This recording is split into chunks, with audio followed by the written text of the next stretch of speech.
Et c'est parti pour ce nouvel épisode d'ALC Marseille. On est très content de vous retrouver quelques jours après le dernier podcast. On s'était un petit peu dit que Marseille allait gagner facilement. Alors, ça a été le cas si on regarde le score, mais si on regarde un petit peu plus la rencontre dans son détail, on va voir que tout n'a pas été parfait. En tout cas, on va parler de cette rencontre avec Faisal et on va parler aussi de la rencontre qui nous attend mercredi en Ligue des Champions, déplacement du côté de Lisbonne face au Sporting Portugal. Déjà, comment vas-tu, Faisal, mon acolyte de ce jour? Bah écoute très bien, hein. Footballistiquement, je pense qu'on est au top. On est leader. On a vu Paris et Oui. Strasbourg, nos deux concurrents directs actuellement, se neutraliser. Donc, écoute, tout va bien. Les feux restent au vert. Après, comme tu as dit, attention. On va revenir sur le contenu là du match C'est d'hier, vrai de que samedi. je suis pas parti sur le plus optimiste des débuts, enfin des introductions. Oui, nous sommes leaders de Ligue 1, quand même, il faut le noter. Après, bon, nous sommes qu'à la 8e journée, donc attention, hein, Qui l'eût cru après l'enflammade. le match, qui l'eût cru après le match à Lyon, après la défaite de Lyon? C'est ça. Et puis même après l'affaire Rabiot, Rowe, voilà, Exactement. il y avait de quoi douter. Mais aujourd'hui, voilà, l'OM a un niveau de jeu qui est assez incroyable, hein, on peut le dire, même si tout n'a pas été parfait face au HAC. On va y revenir justement. Moi, j'aimerais d'abord qu'on parle d'un homme. Voilà, c'est l'homme du match du match de samedi soir. C'est Mason Greenwood. Mason Greenwood qui a mis un quadruplé sur cette rencontre, Faisal. C'est le premier Marseillais à faire ça en Ligue 1 depuis Jean-Pierre Papin en 1900 1991. Exactement. Ça faisait un petit moment hein, qu'on Bah, qu'on n'avait pas c'est vu ça à ce clairement, niveau. clairement un exploit, hein, à l'échelle du club. Ça faisait. Alors moi j'étais étonné, je sais pas pourquoi en tête j'avais que Dédé Gignac l'avait fait, mais même pas. Euh, Alors même triplé, tu vois, j'en ai pas un en tête là comme ça. Gomis euh, peut-être ou Thauvin. Thauvin avait mis un triplé, il me semble, une année ou Gignac Caen. non? Bah, on vérifiera de toute façon, on Ouais, vérifiera et ouais, ouais. on le dira, mais non clairement pour revenir sur Greenwood, exceptionnel, exceptionnel. Mm, Alors certes oui, mais le premier sur penalty, mais derrière le deuxième but, pour moi c'est un but de très très très haut niveau. Derrière, les buts sont peut-être un peu plus faciles, mais il est présent, il faut les mettre et puis il c'est ça. tremble pas. Et les occasions Donc sont créées. Donc moi, on peut dire plus facile, oui, parce qu'il est mis dans une position qui facilite. Mais par exemple, le troisième qui met sur la passe de Vaz, il s'emmène tout seul. Hein. Vaz exactement, fait le bon choix en lui glissant en profondeur. Mais c'est un peu, bah, c'est le même but qu'il a mis contre l'Ajax. Contrôle rapide du pied gauche et puis il enchaîne rapidement d'un plat du pied filet opposé. Donc non, non, ce sont 4 très bons buts. Hein. Sur le penalty, il faut le marquer. Hein. Je rappelle que c'est pas un exercice facile non plus. On le voit depuis le début de saison un peu partout en Europe. Il y a plein de ratés dans cet exercice-là. Mason Greenwood en a raté un aussi lors du match face au Paris FC. Donc voilà, c'est pas l'exercice le plus simple du monde non plus. Donc voilà, il le met. Et puis les 3 autres buts, ce sont des très bons choix, des placements corrects. La défense du Havre nous a bien aidé puisque un peu fatigué sur la fin aussi du fait de jouer à 10 pour pendant quasiment les 2 derniers tiers de la rencontre. Mais le match de Mason Greenwood, sans vraiment forcer, parce qu'on va revenir aussi sur la totalité de son match à Greenwood, a été très bon. Là, on voit son potentiel quand même et tout son talent, c'est qu'il a pas besoin de montrer grand-chose pour se montrer décisif. Donc ça, c'est un très bon point. Mais on sent qu'il peut quand même faire plus, et notamment sur les tâches défensives. Et là, on va revenir sur le premier but à vrai, où le pressing commence bien, mais il lâche et laisse O'Reilly tout seul face à Keshta qui marque derrière. Donc c'est là aussi on a vu. Je sais pas si toi fait ça, tu l'as vu aussi sur le début de saison. On a vu qu'il commence à faire des progrès sur ce point de vue-là, mais il faudrait que ce soit plus régulier. c'est ça. On l'a vu sur les gros matchs, notamment Ligue des Champions. Contre le PSG, personnellement, au Vélodrome, je l'ai jamais vu Mmh, avec une activité aussi intense, que ce soit en exact. attaque ou en défense, comme tu as dit. Là, après, voilà. Et je pense que Deserbi, c'est ce qu'il dit à chaque fois qu'il parle de lui, hein. Il a Mmh, tout pour devenir l'un des top players, un footballeur total, comme il l'a dit, pour reprendre son expression. Mais pour ça, il doit jouer 90 minutes à fond. ouais. Et c'est ce qui lui manque. Après, peut-être, alors 90 minutes sur un match et ne pas non plus, attention, à choisir ses matchs au niveau de l'implication. Parce que là, aujourd'hui, c'est un joueur qui stat hein, sur cette saison. Il a 6 buts et 3 passes en Ligue 1, ce qui en fait de lui le joueur le plus décisif de Ligue 1. Il a quoi, un but en Ligue des Champions, c'est un joueur qui, depuis le début de saison, a montré que il essayait de monter en, en niveau. Donc, je trouve que c'est positif de le voir à cette échelle-là maintenant. Mais c'est vrai que dans sa globalité, sa rencontre, quand on prend la première période, elle n'est pas aboutie, par exemple, parce que la première période, où tout l'OM d'ailleurs a été un peu en dedans. Alors après, on va prendre peut-être l'excuse de la reprise après la trêve internationale où les mecs se sont pas vus pendant 15 jours, donc 10 jours. C'était peut-être un peu compliqué. Certains étaient peut-être en manque de rythme aussi. Mais Et certains fatigués peut-être par les voyages, je pense exactement. à Aubameyang, même s'il a joué qu'un match, que j'ai trouvé très en dedans d'ailleurs. Ouais, exactement. Euh, D'ailleurs, c'est peut-être le seul vrai point négatif hier, c'est bah, on l'a vu un peu emprunté, on l'a vu un peu léger sur un peu tout, et Ouais. on apprend en même temps que Gouiri est out pendant 3 mois.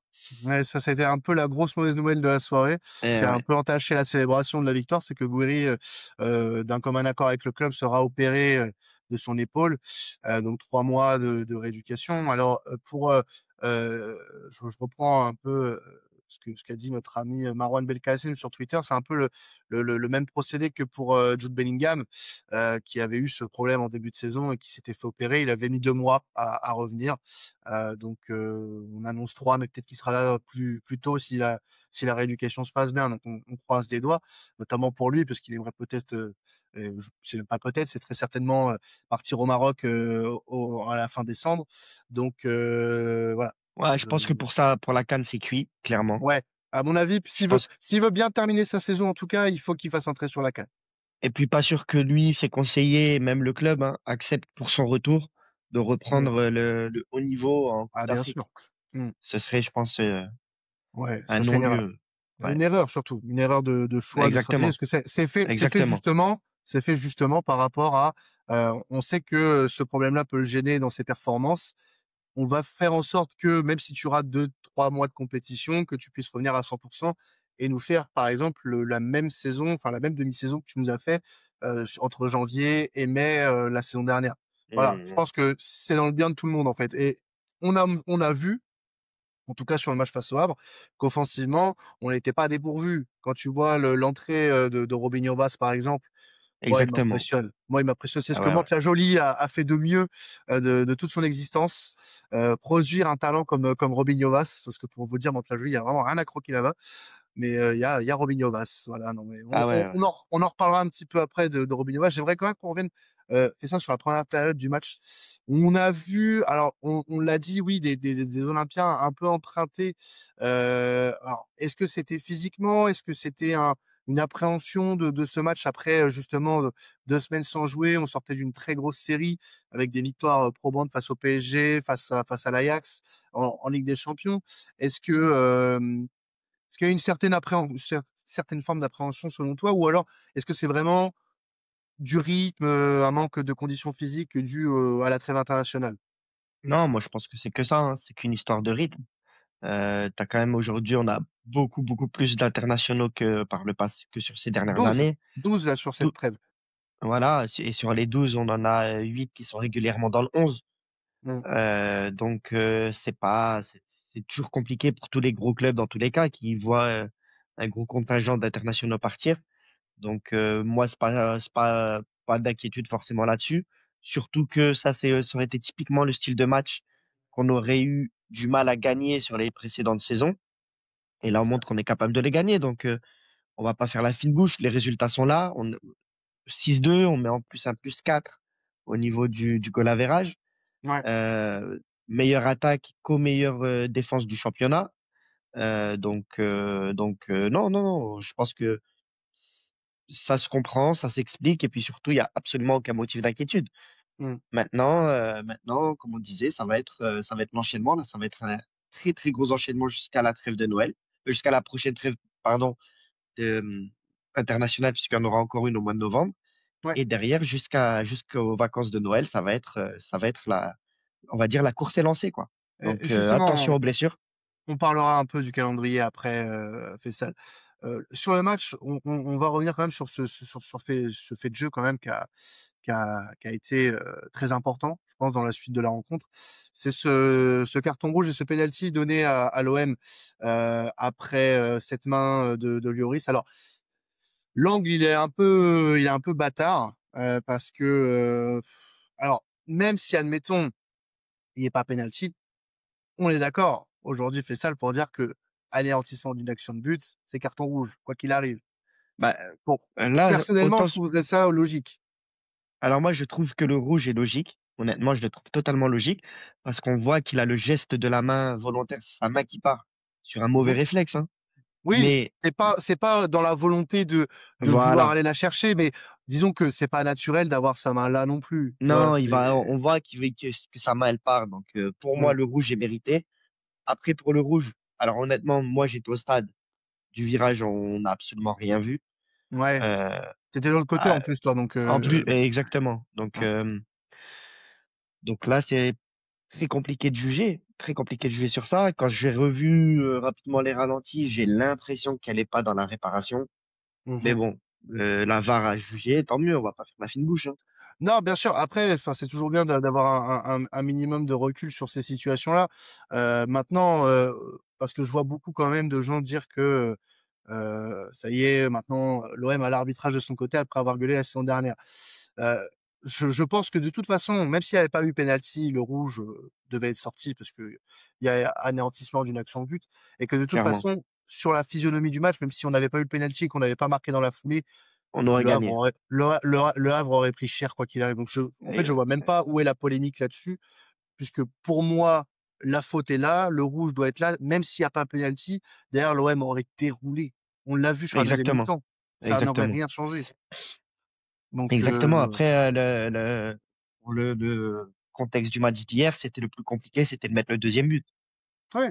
On l'a vu, hein, ça a été, on va être honnête, nous du stade, en tout cas, on a commencé à douter à la 60e, 65e, toujours 0-0. C'était un peu lent. En fait, moi, ce que je reprochais en regardant le match samedi soir, c'est un peu un manque, De un truc rythme, qu'on a vu la saison dernière, de rythme, d'incisivité, sur les phases offensives. On avait l'impression de retrouver, un OM qu'on n'aimait pas forcément sur les phases offensives et ça m'a un peu fait peur, je vais pas te mentir. moi c'est pareil. Après, je tiens vraiment moi à souligner le coaching de Zerbi encore. Pour moi, Robinho Vaz et Bilal Nadir, ils Mmh. font deux entrées, les deux Ah bah minots, oui, incroyable, incroyable. En fait, là justement, ça rejoint ce que tu dis. Eux, ils ont mis de l'envie, ils ont mis du rythme, ils ont mis de l'intensité en fait dans les courses, dans les passes, dans les même Bilal Nadir sur certaines interceptions. Et ça change en fait une physionomie du match. Et une fois que ça y est, t'as mis le deuxième, tu sais que dans la tête, le Havre va couler. Toi, tu vas commencer à dérouler. C'est ce qui s'est passé, hein. même le Et petit Barcola, hein, en soi, il a fait une bonne même, rentrée, hein. tout à fait. Peut-être moins remarquable, on va dire, que les Oui. deux autres. Mais Mmh. clairement, oui. Oui, oui. Mais ça se voit quand même pas mal sur les derniers matchs, je trouve. Les entrants, alors on l'a vu surtout à Metz, mais on le voit aussi, Exactement. on l'a vu aussi, samedi contre Le Havre. Le coaching, alors sur un match qui était pas plié disons, mais les entrants ont fait beaucoup de bien. Vass, un but, une passe D, Nadir une passe décisive, Murillo qui marque également. D'ailleurs, on va, je pense, mettre un peu de respect sur le nom d'Amir Murillo, parce que lui aussi, malgré, la nouvelle concurrence qui est arrivée à son poste, nous fait une saison, qui est très, très bonne, qui est très, très Pas oublier bonne. que c'est lui qui nous amène les 3 points à Strasbourg, hein. Ouais, Exactement. aussi. Donc, Exactement. et puis c'est voilà, encore, on parlait à Strasbourg, voilà, du coaching. À Strasbourg, le deuxième but, c'est Vaz qui met sa Qui tête met sur la la, barre et et Murillo qui Murillo, reprend voilà. derrière. Tout à Donc, fait.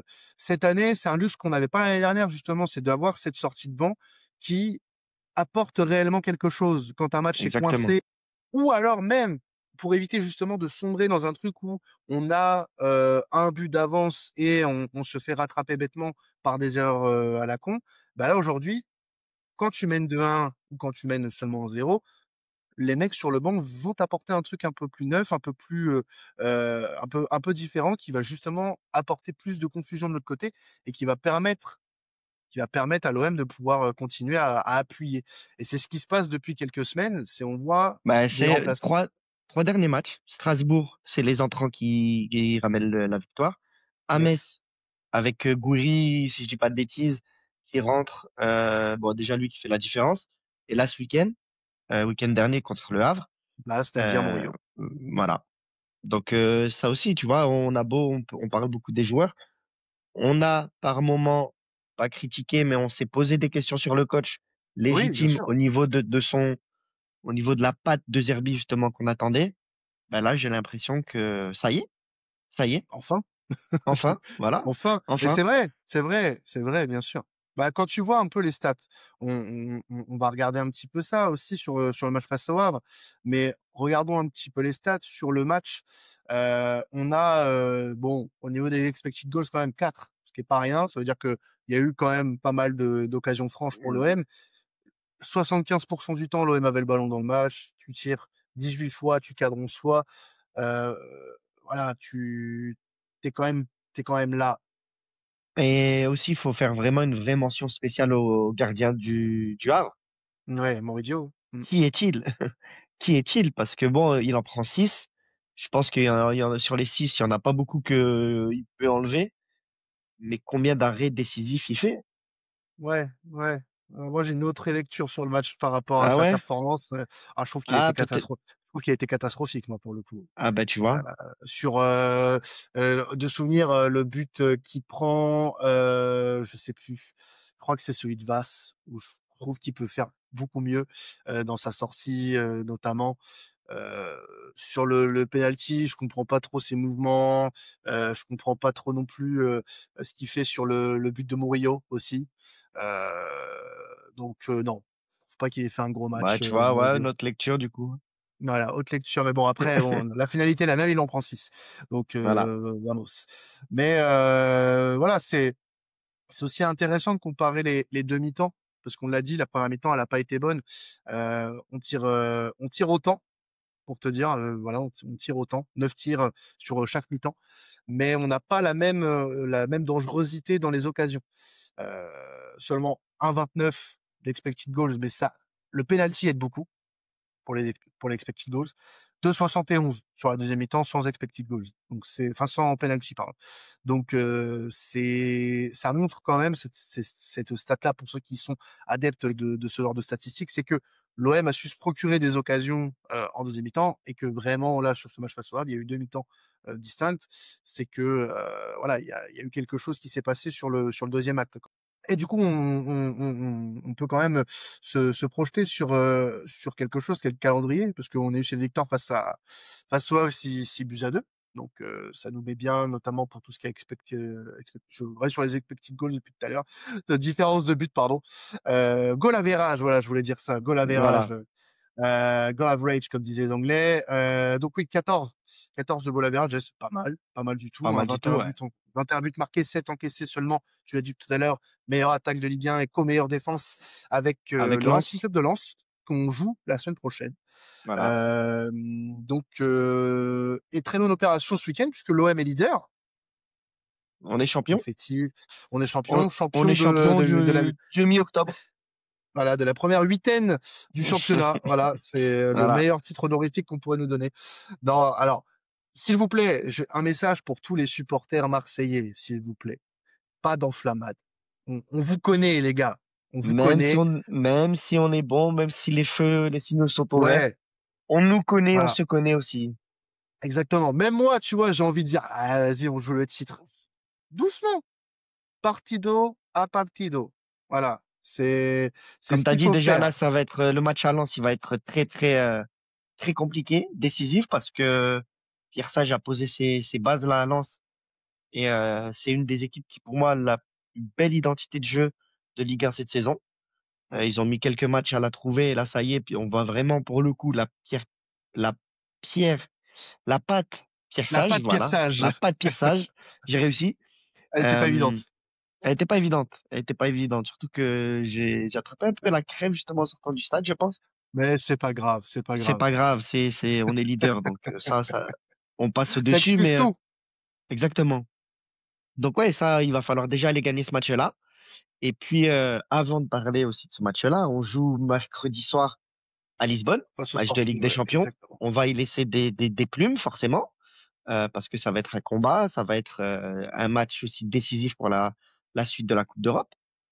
Donc, t'as raison, pas à pas, match après Bien match, sûr. et puis on fera les comptes à la fin. Mais on va quand même un petit peu s'enflammer, tu vois, parce que j'ai envie qu'on parle calendrier Fessal, avant de passer au match de mercredi. On va parler de Ligue 1.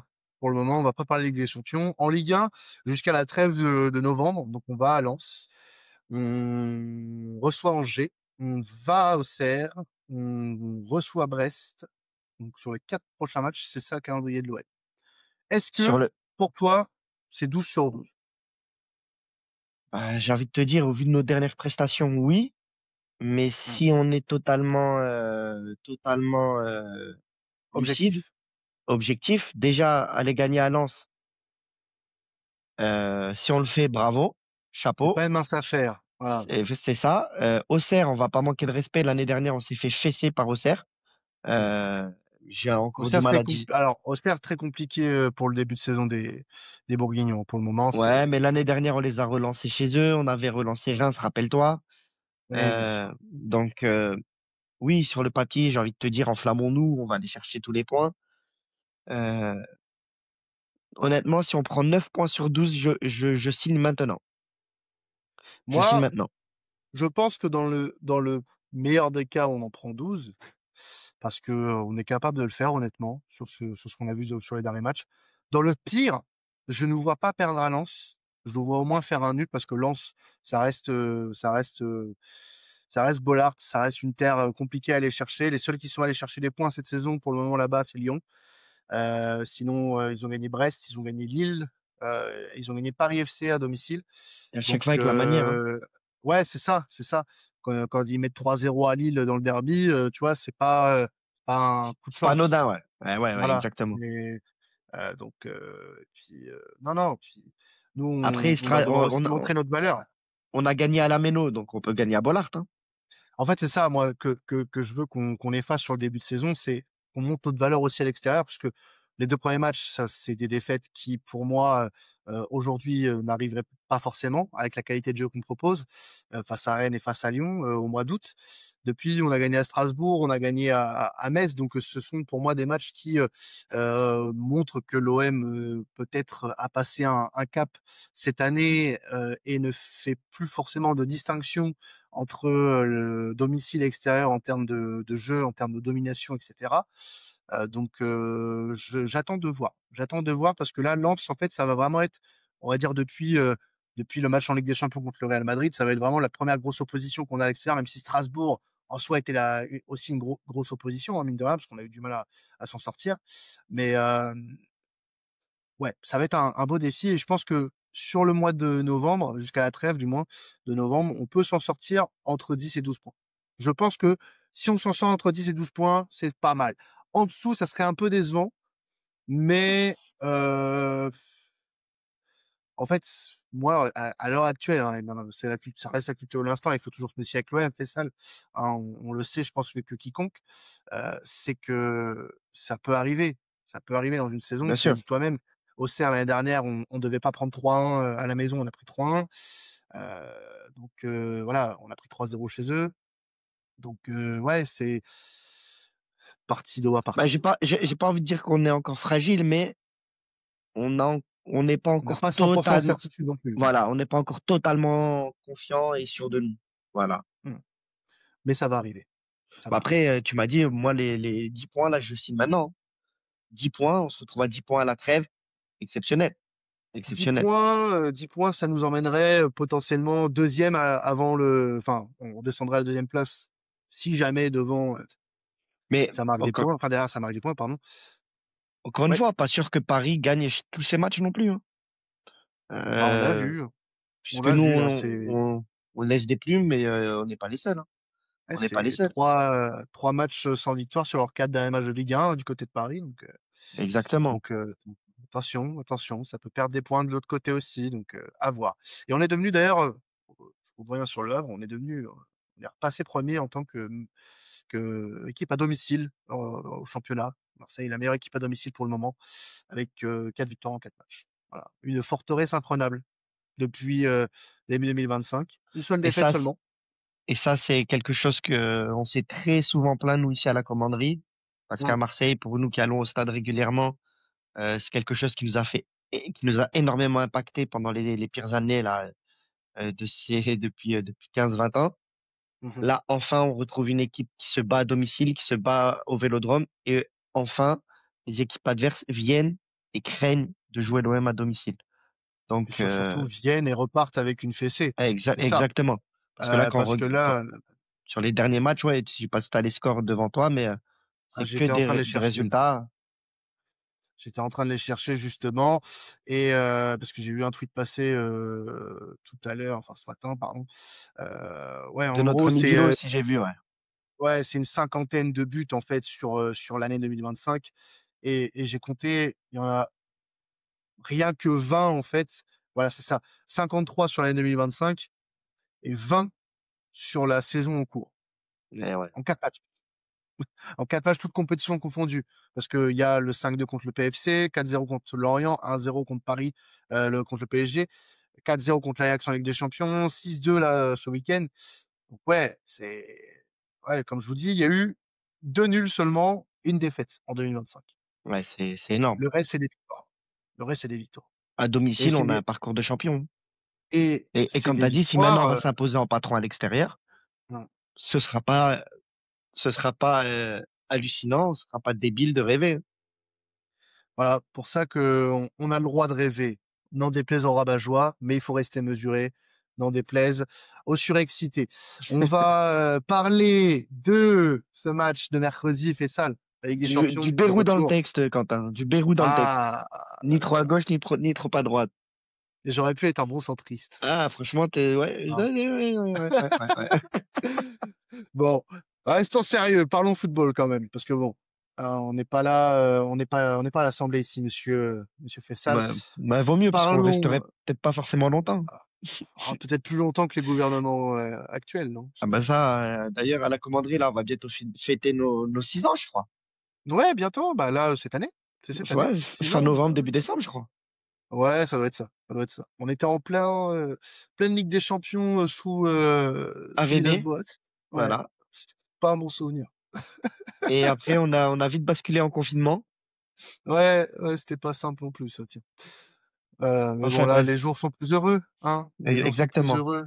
Et exactement. puis, en parlant de jours heureux, on a ce match face au Sporting, peut-être, qui nous rendra également heureux. Troisième journée de cette phase de Ligue des Champions. On rappelle, l'OM est 12e actuellement de cette Ligue des Champions, donc pour le moment en position de barragiste, donc qualifié pour la suite.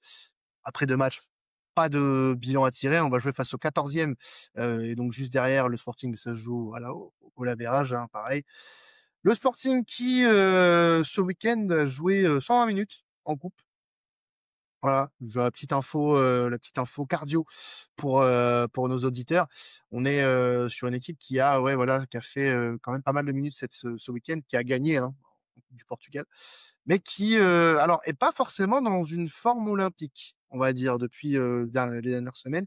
Alors, ça gagne hein, sur certains matchs, ça a gagné 1-0 face à Estoril fin septembre, perdu contre Naples. Bon, il y a plus scandaleux hein, en Ligue des Champions, mais nul contre le À Naples, Sporting à Naples, mais nul contre Braga. Braga qui est pas forcément le meilleur Braga des 10 dernières années. Et là, c'est un peu galéré face à Passos Ferreira en Coupe du Portugal. en coupe. Donc, ouais, exactement. Et actuellement, le Sporting qui est certes deuxième du championnat portugais, avec 3 points de retard sur Porto, mais de ce que je comprends, en termes de niveau de jeu, on a vu un peu mieux ces derniers temps du côté du Sporting.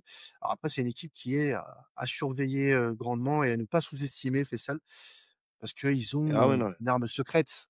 Ils ont une arme secrète. Elle s'appelle Luis Suarez. Te souviens-tu de Luis exactement. Suarez? Ah bah, évidemment. Et puis, il marchait un peu sur l'eau, là. Il a eu des périodes assez incroyables. Donc, et puis, au-delà de Luis Suarez, le Sporting Lisbonne, même si on a des très bons souvenirs récents contre eux, notamment la double confrontation où on gagne là-bas, on gagne à domicile, à Ouais, chaque fois par des gros scores. avec notamment, je me souviens, un très gros Amin Harit euh, là-bas. Il gagne 4-0 et 2-0. Voilà, donc attention, ça reste pas un cadre européen, mais un habitué des joutes européennes. Un milieu de terrain que j'ai vu jouer très costaud. Je pense que là, pour le coup, ça va être vraiment la clé de ce match, ça sera le milieu de terrain. Ouais. Euh, et d'ailleurs, tu vois, en parlant de ça, c'est ce que je voulais évoquer, mais ça me vient maintenant, du coup. Je comprends mieux pourquoi le coach fait sortir Gomez sur ces gros matchs où l'intensité au milieu de terrain est énorme. Tu vois, par exemple, là, contre le Havre, où pourtant l'adversité n'était pas énorme, je trouve que dans l'impact, pour mettre du rythme, il lui manque encore un petit quelque chose. Mhm. Et là, en Coupe d'Europe, là, typiquement, on va jouer contre le Sporting avec un milieu de terrain très, très fort. Euh, pour moi, il doit pas être aligné là dans ce 11 contre le Sporting. J'ai fait une petite parenthèse vraiment par rapport à ça parce que j'ai repensé vraiment à la bagarre qui va nous attendre la mercredi soir à Lisbonne. Et Mhm. j'ai repensé du coup forcément à lui qui m'a plusieurs fois interloqué contre le Havre. Il n'a pas été mauvais, il a fait des très beaux changements de jeu, des belles transversales, mais il lui manque ce petit quelque chose. Je pense que si on se rapproche un petit peu de l'équipe qui a été alignée face à l'Ajax, on n'est pas dans le faux. Parce que tu l'as dit, c'est une équipe qui est très solide au milieu de terrain côté portugais. Et la solidité au milieu de terrain, c'est vraiment ce qui avait fait sensation, on va dire, lors du match face à l'Ajax, avec ce trio entre Nadir, Vermeuren et O'Reilly. Euh, Même si je mettrais peut-être plus un Højbjerg qu'un Nadir sur ce match-là, peut-être, euh, Moi pour avoir aussi. un peu plus de contrôle au milieu de terrain, avec un O'Reilly qui sera peut-être un peu plus offensif justement par rapport aux Belges et aux Danois. Mais je pense qu'un Vermeuren ne serait pas trop. Il n'a pas joué samedi.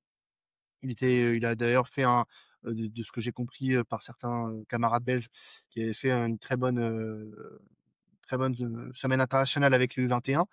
Donc c'est un joueur qui est en jambes. On l'a vu, il sait se montrer. Il sait se montrer. Il a montré qu'on pouvait lui faire confiance justement lors du match face à l'Ajax où on était alors pas forcément sceptique, mais un peu dubitatif sur le choix de De Zerbi de le titulariser alors qu'il n'avait pas beaucoup de temps de jeu depuis le début de saison, mais il nous a montré qu'il avait énormément de qualité en termes de pressing, en termes de relance, très Et très puis propre. il a l'air d'avoir une grosse personnalité, un gros caractère, hein. Une confiance en lui assez étonnante. Attention, faut pas tomber dans l'excès de confiance et le attention. Mais ouais, c'est vrai que c'est un joueur intéressant. Peut-être que ça m'aurait plus plu, moi, de le voir ce week-end là contre le Havre à domicile que peut-être Gomez. Mais bon, après, c'est les choix du coach, il sait ce qu'il fait. Voilà. Euh, Comme tu l'as dit, un est parti avec la sélection, l'autre est resté pour travailler. Donc, ceci explique sûrement cela. Mais Oui, je bien suis sûr. vraiment, je te rejoins sur le côté Vermaelen. Je demande vraiment à le revoir. J'aspire Bah, à voir, moi, ouais, vas-y, termine. mais j'aspire vraiment avoir son plafond de verre, si on peut le voir, à quel niveau il va l'atteindre, s'il peut l'atteindre sous deux Herbie cette saison déjà. Voilà, c'est tout. Ouais. Ce qui est bien, c'est qu'on a de la variété au milieu de terrain, en fait. On a plein de profils assez différents. Et ça, c'est bien parce que ça te permet justement, quand tu dois t'adapter à un adversaire, de pouvoir proposer plusieurs choses et justement d'être plus préparé, mieux préparé surtout. Et ça fait plaisir. Ça s'est vu d'ailleurs, et c'est le coach qui l'a dit hein, contre l'Ajax. En fait, il a bouleversé ses plans du jour au lendemain, puisqu'il a vu que les deux attaquants de l'Ajax, que sont Weghorst et Bas Dost, étaient absents. Et du coup, bah, il en a profité pour arranger un petit peu son 11. Et puis, bah, le, le terrain lui a donné raison. Donc, moi, je pense qu'on peut partir confiant sur ce match-là. On sait que ça va être un match qui va être compliqué puisque à l'extérieur, ça va pas forcément être l'OM qui va tenir le ballon. On connaît la qualité de notre effectif, mais attention, côté Sporting, il y a du niveau, il y a du très bon niveau. C'est pas Ça parce joue au que en ballon ce aussi, ouais. moment, voilà, c'est pas parce que en ce moment c'est un peu en dedans que ça va être la même chose face à nous. C'est un match de Ligue des Champions. Euh, c'est une équipe qui a l'habitude des joutes européennes. Maintenant, c'est vrai qu'on a un historique récent face à cette équipe-là, mais nous, on a changé totalement. Je sais même pas s'il y a encore un joueur, peut-être sauf Balerdi, Ouais, qui était dans Balerdi, cet ouais, je dirais, c'est effectif-là. tout. Pareil côté Sporting. Alors côté Sporting, si il y a encore quelques joueurs comme Trincao par exemple qui étaient présents lors de ce match-là. Par exemple, j'en ai pas d'autres là sous le coude. Mais ouais, c'est des équipes qui n'ont rien à voir aujourd'hui. Ruben Amorim était l'entraîneur il y a 3 ans. Euh, voilà, aujourd'hui c'est plus du tout le cas. Aujourd'hui, on est sur totalement autre chose. Gyökeres était là avant, maintenant c'est Luis Suarez. Et bon, après, pas rien contre Luis Suarez, mais Luis Suarez aujourd'hui fait voilà, saison incroyable en plus avec eux. Donc voilà, il y a des Quenda qui étaient déjà là-bas à ce moment-là. Euh, voilà, Ivan Fresleder aussi. Bon, il y a du monde. Alors, il y a des noms comme Zeno de Bast, Ousmane Diomandé, Mateusz Reis. C'est vraiment des très bons joueurs. Yulmand aussi, Yulmand, voilà, le milieu de terrain dont je cherchais le nom. Yulmand, qui est vraiment, qui est danois aussi, Ouais, d'ailleurs. ouais, qui joue Euh, bien, qui est pas embêté par le ballon. Ouais. non, exactement. Donc, non, non, on va avoir un beau match de football, mais pas simple. Pas simple du tout Non, après, pour Marseille. si on se dit qu'on y va en tant que favori, on se trompe, hein. On se trompe, Non, c'est jamais facile de gagner à Lisbonne, que ce soit le Benfica ou le Sporting ou même à Porto. Dans tous mm, les cas, les clubs portugais en Europe, ces trois clubs-là sont préparés et se préparent chaque saison, à chaque intersaison pour ça. Maintenant, faut être sûr de nos forces. On sait, on a confiance en nous. non, On, bien sûr. nos joueurs sont en confiance.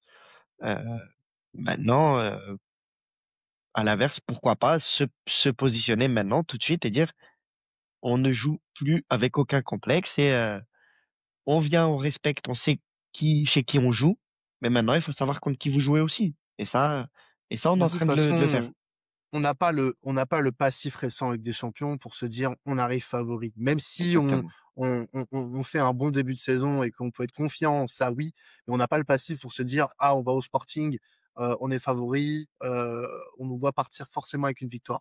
Non, franchement, on peut pas se dire ça aujourd'hui. Par contre, ce qu'on peut se dire, c'est que l'OM a les armes, a les capacités aujourd'hui pour faire un très bon match à Lisbonne mercredi soir et que on est en position de pouvoir poser des problèmes à cette équipe-là. Et que, par cascade, l'OM peut être considéré comme une équipe à surveiller sur cette saison, en tout cas en Ligue des Champions. Et sur laquelle il faudrait peut-être un peu compter, parce que c'est un peu aussi le but de tout ça, c'est qu'aujourd'hui, l'OM redevienne une équipe en Ligue des Champions régulière et qui fasse partie des équipes. Alors, je vais pas aller jusqu'au top 16 tout de suite, mais si on peut être dans le top 24 déjà, ça peut être Exactement. très bien. Ne serait-ce que se qualifier pour les barrages, faire aussi bien qu'un Brest ou qu'un Monaco l'année dernière. Là, je vois pas ce que cette équipe a de moins que les équipes que j'ai citées la saison dernière. Même le LOSC qui fait huitième de finale, euh, ce sont des équipes qui, sur le papier, n- n'ont rien à, enfin, On n'a dont rien à l'OM n'a envier. rien, On n'a rien dont à leur l'OM n'a envier, rien hein. à envier. Voilà, exactement. Merci de m'avoir aidé. J'ai galéré un petit peu. Ouais, j'ai vu, ouais. Mais voilà, Bois un peu c'est d'eau. pas, non, mais de toute façon, ouais, on a 40 minutes, on a presque fini. Mais ouais, c'est pas comment dire une saison où moi de mon point de vue personnel en tant que supporter j'ai peur de jouer ces matchs-là. Au contraire, moi je suis Exactement. très excité à l'idée de jouer ces matchs, enfin de Exactement. regarder mon équipe jouer ces matchs-là parce que je sais que de ce qu'on voit sur le début de saison, on est capable d'aller chercher quelque chose, on est capable de faire quelque chose. C'est même pas de la prétention, c'est même pas voilà du de l'enflammade, c'est que les matchs on Ouais, les voit. c'est Voilà. c'est de l'excitation, c'est de la sérénité, je suis d'accord. Moi Ouais. aussi, toutes ces dernières années, je craignais les genres de matchs de Ligue des Mhm. Champions. Qu'est-ce qu'on va faire? Est-ce qu'on va se faire humilier? Est-ce que on va retomber dans une nouvelle série négative, blablabla. Là, non. Mhm. Là, on y va serein et puis confiant. Donc, déjà ça, c'est énorme. Ça n'a pas de Ça prix. enlève un poids. Ça enlève un poids les Exactement. jours de match. Exactement. Qu'est-ce que t'attends toi de ce match-là, Faisal? Tiens. Bah, je vais être transparent. Moi, j'attends les 3 points. Ouais. C'est une c'est une Ligue des Champions, c'est un championnat avec qualification directe ou des barrages, il nous faut les 3 points. Point. Mm, La manière, j'ai envie de te dire, si tu as les 3 points, c'est que la manière il sera. C'est une Ligue des mm. Champions, encore une fois à Lisbonne. J'attends pas qu'on aille faire un football total, gagner 80% du ballon, de possession de balle sur le match. J'attends qu'on revienne avec les 3 points, qu'on reste bien positionné justement dans ce classement. Et puis voilà, tout simplement.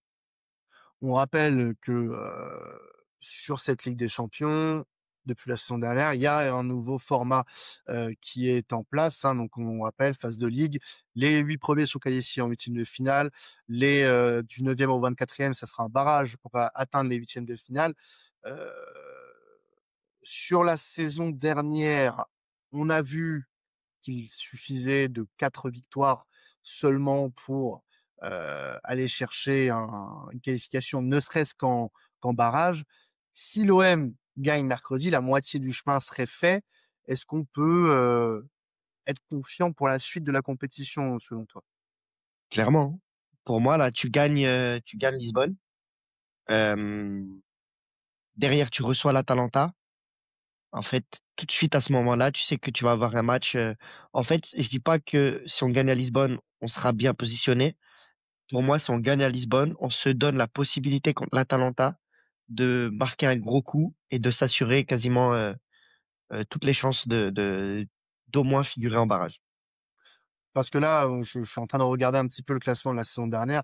Les derniers qualifiés, enfin, bah, par exemple, le dernier qualifié qui était Bruges, la saison dernière, avait gagné 3 fois. Bon, après, il y a d'autres équipes qui ont gagné 3 fois et qui sont pas qualifiées. Mais on peut se dire qu'à 4 victoires, voilà, il y en avait à 4 victoires, hein, notamment le PSG, hein, qui avait 4 victoires seulement la saison dernière, qui avait fini 15e de cette phase de championnat. Euh, c'était qualifié à 4 victoires. Donc, on peut voilà, se dire que aujourd'hui, enfin mercredi soir, si on ressort de Lisbonne avec une victoire, au vu du calendrier qui nous attend en Ligue des Champions, sachant que bon, il y a encore il y a 2 déplacements en Belgique qui vont être assez intéressants puisque ce sont 2 équipes qui ont des niveaux différents, mais qui peuvent nous poser des Qui joue problèmes au aussi. ballon. Ah oui, pas Voilà. oublier que le Bruges a mis 4-0 à Monaco. Mm. C'est pas le Et que grand Bruges Monaco du jeu, mais ça, attention, ils ont des vrais arguments. et que Moi, ce je même suis Bruges a surtout perdu de pas, peu contre l'Atalanta aussi. et voilà, moi, je ne suis surtout pas de ceux qui se disent, on a déjà 6 points acquis dans cette Ligue des Champions avec les deux clubs belges. Attention, là, c'est vraiment un gros, gros piège, ça. C'est un beau poisson. On va pas se quitter tout de suite. On va se faire un petit prono Fessal sur ce match mercredi soir. Donc, juste un petit état des lieux pour le moment. Guiri, Traoré, Kondogbia et Medina sont notés absents. Combien et quels sont tes buteurs? Allez. Allez, on va gagner 2-1. On va gagner 2-1. But d'Obama. Et le deuxième, je sais pas. Mais je vois Obama marquer là-bas. Et on gagne 2-1 sur un match, quoi qu'il arrive, sera serré. Et ben moi, je vais te dire, je vois allez, on va être gourmand, on va prendre 3-1. Ah, 3-1, parce que je nous vois bien en ce moment, et que ce serait un bon, comment dire, je vais la faire en anglais, un bon statement de gagner aussi largement, on va dire, parce que bon, c'est 2 buts d'écart, mais un 3-1 à l'extérieur à Lisbonne, ça serait pas mal ah comme bah, message envoyé à l'Europe, du moins. ce serait un message plus qu'important, ouais, clairement. Ouais. Enfin bon, message envoyé à l'Europe, calmons-nous, hein, c'est pas le top 8 européen qu'on joue non plus, mais disons que si Mais encore une fois, on on gagne, reprendrait une place de candidat sérieux, en tout cas. Pas ouais, la victoire finale, évidemment. pour la Mais qualif, pour la qualif. ce sera pas un club, on ne deviendra plus le club, on s- parce qu'on l'a su pendant un moment, quand on était dans notre mauvaise période. Je pense que les clubs, quand ils tombaient contre nous, ils se disaient, là, on a normalement à Nos minima 4 chances. points, 4 points assurés. Et là, voilà, déjà ça a terminé. Je pense que tous les clubs qui joueront contre nous maintenant savent que bah, ça sera beaucoup plus compliqué de nous gagner. Ouais. Mais voilà, voilà, tout simplement. Et puis en buteur, bah, je vois bien Obama aussi marqué. Tiens, je vais pas être original. Et Greenwood parce que la forme du moment est assez phénoménale aussi pour l'anglais. Et puis pourquoi pas aller, quitte à choisir trois buteurs, comme ça au moins j'aurais plus de chances d'avoir raison. Un petit but, allez de Robin Yovas en sortie de Ah, banc. Allez, tu sais que tu étais en train allez. de réfléchir. J'allais le dire moi aussi parce que c'est vrai qu'il Laissons est. le maire de Mantes-la-Jolie rayonner sur toute l'Europe. Voilà. Ah, j'aime ce minot, j'aime ce qu'il apporte, sa folie là. Et puis il a de C'est vrai l'impact, hein. Il a de au final, on l'impact, n'en hein. a pas beaucoup parlé, mais c'est vrai que Robin Yovas, il va falloir le surveiller, il va falloir le chouchouter, Exactement. le garder comme il faut, parce que Bien franchement, au chaud, ouais. je pense que si il continue à avoir autant de temps de jeu et qu'il réussit à fructifier ce temps de jeu qu'on lui donne, il va falloir être très prudent avec Robin Yovas. La prolongation, Monsieur Exactement. Longoria, écoutez-nous, prolongation de contrat, vous prenez le petit stylo, vous rajoutez deux petits zéros derrière son contrat, et puis Et on n'en les deux parle petits plus. zéros, ils peuvent être pris en charge par Brice, hein. Oui, voilà, vous allez voir Monsieur Ancel directement, un de vos plus Voilà, grands fans d'ailleurs, au passage, voilà. qui prendra en charge le plus, voilà, sur le Le contrat. surplus, voilà. Voilà, exactement. Merci. Bon, on va se quitter là-dessus, chers auditeurs, sur ce match de Ligue des Champions qui nous attend mercredi. On se retrouvera après pour faire le débrief, bien évidemment, de cette troisième journée de C1, et puis on fera le cap sur le match de samedi soir, parce que c'est samedi soir qu'on rejoue face à Lens. Donc, n'hésitez pas à nous suivre sur nos différents réseaux sociaux. On est partout. Twitter, Facebook, Instagram, TikTok, on est partout. Voilà. Le podcast est disponible sur YouTube pour ceux qui nous regardent en vidéo, également sur les plateformes de streaming. Voilà, je vous invite à vous abonner un peu partout en fonction de ce que vous préférez. C'était tout pour nous. Voilà, c'était LC Marseille. Prenez soin de vous. Je sais pas pourquoi je dis ça. Ciao tout le monde et allez l'OM. Salut. Allez, l'OM, ciao, ciao.